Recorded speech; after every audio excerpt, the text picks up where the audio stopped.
मत्स्य संपदा योजना। केंद्रीय क्षेत्र की योजना उप घटक गतिविधियां प्रधानमंत्री मत्स्य संपदा योजना के तहत 40%, 60% और 100% केंद्रीय निधि के साथ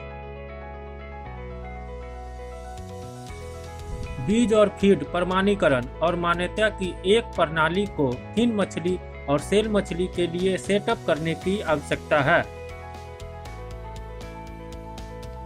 चिराट में एंटीबायोटिक दवाओं और अवशेषों की उपस्थिति की बढ़ती चिंताओं को प्रभावित ढंग से चिराट में एंटीबायोटिक दवाओं और अवशेषों की उपस्थिति की बढ़ती चिंताओं को प्रभावी ढंग से संबोधित करने की आवश्यकता है ताकि समुद्री निर्यात निरंतर 2 अंकों की वृद्धि दिखा सके।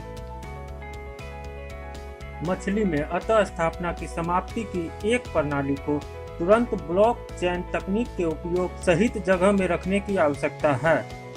PMMSY प्रधानमंत्री मत्स्य संपदा योजना के तहत जहां भी आवश्यक हो IT अनुप्रयोगों का उपयोग करते हुए एक व्यापक ट्रेसेबिलिटी और लेबलिंग प्रणाली स्थापित करने पर विशेष ध्यान दिया जाएगा। बीज और चारा सहित एक्वाकल्चर इनपुट का प्रमाणन, उत्पादन इकाइयों की मान्यता जैसे कि ब्रूड बैंक, फार्म हेचरी, सहायक विस्तार कंपनियां आदि का समर्थन किया जाएगा।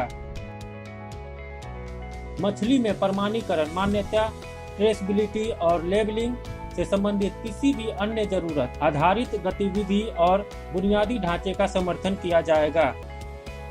प्रमाणन निकायों के लिए मान्यता के पहलुओं को राष्ट्रीय प्रत्यायन बोर्ड द्वारा निपटाया जाता है। NABCB मछली, झींगा, हैचरी और फीड मिल के लिए गुणवत्ता प्रबंधन प्रणाली के तहत कुछ निरीक्षण निकाय प्रमाणित निकायों को मंजूरी दे सकती है। उद्देश्य: भारत में shellfish, finfish, hatchery, feed मिलों के लिए गुणवत्ता मानक स्थापित करने और यह सुनिश्चित करने के लिए कि उनकी उत्पादन प्रक्रिया गुणवत्ता वाले बीज फीड के मानदंडों के अनुरूप हो। हैचरी मालिकों, फीड मिल को आर्थिक रूप से सशक्त बनाना। सभी किसानों को उचित मूल्य पर गुणवत्तापूर्ण मछली, झींगा बीज की उपलब्धता और आपूर्ति सुनिश्चित करना। हैचरी और कच्चे माल की ट्रेसेबिलिटी, फीड मिल के लिए प्रक्रिया प्रलेखन के मामलों में ब्रूड स्टॉक्स और बीज उत्पादन के दस्तावेजीकरण को बनाए रखने के लिए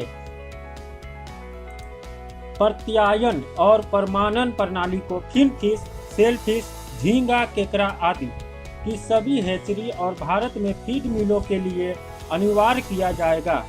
दोनों निजी और सार्वजनिक क्षेत्र के तहत जो मछली, झींगा, हैचरी और फीड मिल की ब्रीडिंग का कार्य करते हैं। DOF भी hatchery, seed farm, fish shrimp farm या कैप्चरिंग मशीन आदि के लिए ट्रेसेबिलिटी और लेबलिंग के लिए उपयुक्त मॉडल तैयार करेगा। CAC की सिफारिशों और DOF के अनुमोदन के आधार पर DPR स्वनियंत्रित प्रस्ताव के आधार पर लागू किया जाएगा। इस उप घटक के लिए विस्तृत परिचालन दिशा निर्देशों पर काम किया जाएगा और नियत समय में जारी किया जाएगा।